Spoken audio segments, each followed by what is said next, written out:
अस्सलाम वालेकुम dear students of class 8। कैसे हैं आप सब लोग। उम्मीद करती हूँ कि आप सब खैरियत से होंगे और अल्लाह ताला के हिफ्ज़ व अमान में होंगे। डियर स्टूडेंट्स, आज मैं आपको 8वीं जमात की उर्दू की ऑनलाइन क्लास के लिए खुशामदीद कहती हूँ। प्यारे बच्चों, आज का जो हम सबक की दोहराई करने जा रहे हैं उसका नाम है अदब की अहमियत। आज हम पढ़ेंगे अदब के बारे में। अपनी उर्दू की दरसी किताब का सफ़ा नंबर 78 खोलिए। सफ़ा नंबर 78 पर जो हमें सबक दिया गया है उसका नाम है अदब की अहमियत। अदब किसे कहते हैं, अदब क्या है। अदब का जो लफ्ज़ है वो दो मानों पर मुश्तमिल है। अदब को दो मानों में इस्तेमाल किया जाता है। एक तो हम कहते हैं अंग्रेज़ी में जिसे रिस्पेक्ट, हम किसी का अदब करें, किसी की रिस्पेक्ट करें। और दूसरा अदब जो है वो तहरीर को भी कहा जाता है। हर ज़ुबान में ऐसी अदबी तहरीर होते हैं जो कि इंसानी एहसासात पर मुश्तमिल हो, ठीक है, माशरे की सच्चाई पर मुश्तमिल हो। उस तहरीर को भी अदब कहा जाता है और इंग्लिश में उसे लिटरेचर कहते हैं, अंग्रेज़ी में उसे लिटरेचर कहते हैं। आइए पढ़ते हैं सबक अदब की अहमियत। लफ्ज़ अदब दो मानों में मुश्तमिल है। एक इज़्ज़त और एहतराम के मानों में, जिसे अंग्रेज़ी में रिस्पेक्ट कहते हैं, और दूसरे ऐसी तहरीर को भी अदब कहते हैं जिसमें इंसानी एहसासात, जज्बात और ख़यालात पेश किए जाएं। इसे अंग्रेज़ी में लिटरेचर कहा जाता है। अदब के पहले मानों का ताल्लुक़ हर फ़र्द से है। मसल मशहूर है, बाअदब बानसीब, बेअदब बेनसीब। इस मसल का मतलब है कि जो बाअदब लोग होते हैं वो बानसीब होते हैं, यानी कि उनके नसीब अच्छे होते हैं, वो माशरे में तरक्की करते हैं। और जो बेअदब होता है वो बेनसीब ही रहता है, ठीक है। जब हम किसी का अदब करेंगे, जब हमारे अंदर एहसासात, जज्बात होंगे तो हम बाअदब होंगे और हम अपने अदब की वजह से हम अपने नसीब को भी बेहतर बना सकते हैं। और जो बेअदब होता है वो बेनसीब ही रहता है।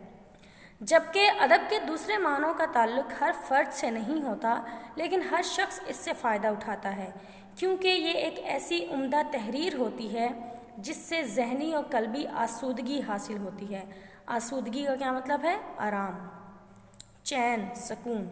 ज़हनी और क़ल्बी सुकून हासिल होता है और उससे मुताले का शौक़ भी पैदा होता है।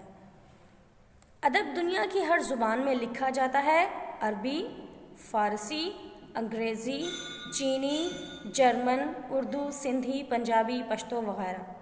अदब जो है वो हर ज़ुबान में लिखा जाता है। अदब क्योंकि ऐसी तहरीर होती है जिसमें इंसानी एहसासात और जज्बात हों, तो अदब जो है वो हर ज़ुबान में लिखा जाता है। लेकिन अदबी तहरीर के लिए ज़ुबान पर महारत का होना ज़रूरी है। इसका क्या मतलब हुआ कि अगर आप उर्दू अदब में कुछ लिख रहे हैं तो आपको उर्दू ज़ुबान पर मुकम्मल तौर पर उबूर हासिल होना चाहिए, ठीक है। अगर आप अंग्रेज़ी में अदब लिख रहे हैं, आप लिटरेचर लिख रहे हैं, तो आपको अंग्रेज़ी पर मुकम्मल ग्रिप होनी चाहिए, तभी आप उस ज़ुबान में तहरीर, अदबी तहरीर लिख सकेंगे। इसी तरह से अगर आप अरबी, फ़ारसी, अंग्रेज़ी, चीनी, जर्मन, सिंधी, पंजाबी, पश्तो किसी भी ज़ुबान में अगर आप अदबी तहरीर लिख रहे हैं तो उस ज़ुबान पर आपका उबूर हासिल होना ज़रूरी है, नहीं तो आप अदबी तहरीर नहीं लिख सकते। इसके अलावा हर तहरीर अदबी तहरीर नहीं होती। अदबी तहरीर वही होती है जिसमें माशरती सच्चाई को उम्दगी से बयान किया जाए। उम्दगी से बयान करने के साथ साथ इंसानी जज्बात और तासुरात को बेहतर अंदाज से पेश किया गया हो। अदब ज़िंदगी के हर शोबे से ताल्लुक़ रखता है, चाहे वो साइंसी हो या मजहबी, जुग्राफियाई हो या नफ्सियाती, माशरती हो या सहाफ़ती।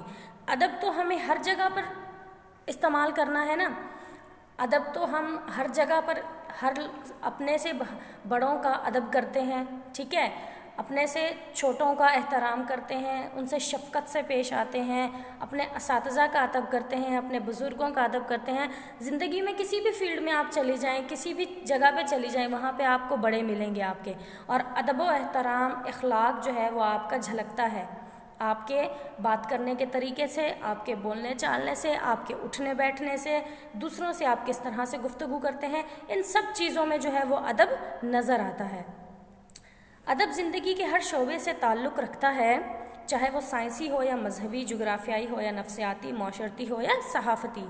ادب کی ایک خوبی یہ بھی ہے کہ جو بات وعظ اور نصیحت کے ذریعے لوگوں کے دلوں میں نہیں اتر پاتی، وعظ کسے کہتے ہیں؟ تقریر کو، تقریر اور نصیحت کے ذریعے لوگوں کے دلوں میں نہیں اتر پاتی، وہی بات ایک ادبی تحریر یا شعر کی شکل میں نہ صرف لوگوں کے دلوں میں اتر جاتی ہے بلکہ گہرے نقوش بھی چھوڑ جاتی ہے۔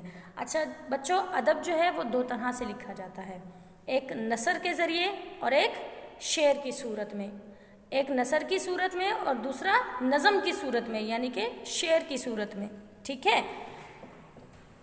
نثر کی صورت میں ادب کی جو اقسام اردو میں خاص طور پر مشہور ہیں، ان میں کہانی، ناول، افسانہ، ڈرامہ، سفر نامہ، آپ بیتی، سوانح حیات اور مضامین وغیرہ شامل ہیں۔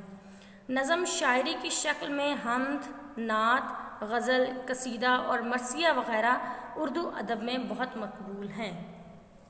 پیارے بچوں، ادب کی اہمیت آدھے سبق کا مطالعہ آج ہم کر چکے ہیں۔ آپ کو کیا کرنا ہے؟ اس سبق کا مطالعہ کرنا ہے، مشکل الفاظ اس میں سے چن کر ان کے معنی لکھنے ہیں اور ان مشکل الفاظ کو اپنے جملوں میں استعمال کرنا ہے۔ یہ ہے آپ کا آج کا ہوم ورک۔ ملتے ہیں نئی ویڈیو میں مزید سبق کے ساتھ، تب تک کے لیے اللہ حافظ۔